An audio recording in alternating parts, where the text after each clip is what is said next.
Komisi Pemilihan Umum Kota Makassar menerima 4 pasangan bakal calon wali kota dan wakil wali kota Makassar dengan usungan dari 15 partai politik. 2 partai politik absen alias tidak memberikan dukungan ke salah satu paslon di Pilwali Makassar. 2 partai yang tidak ikut dalam pilkada yakni Gelora dan Partai Buruh. Sedangkan Partai Kebangkitan Nusantara atau PKN di hari terakhir memasukkan berkas dukungan untuk pasangan Munafri Arifuddin Alia Mustika.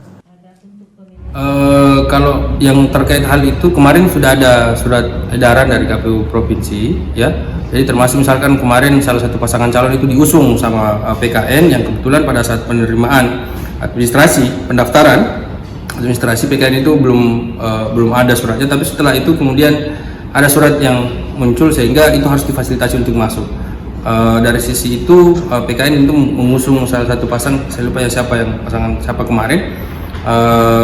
Begitu saya kira juga untuk buruh yang jadi kan ada empat partai yang ada tiga yang tersisa, Partai Buruh, kemudian Partai Gelora dan Partai Garuda sendiri kan kemarin waktu di pemilu kan dinyatakan didiskualifikasi, ya. Jadi intinya yang bisa mendukung sisa 2. Meski tidak terdaftar sebagai partai pengusung, 2 partai itu tetap bisa memberikan dukungan ke bacalon yang diinginkan.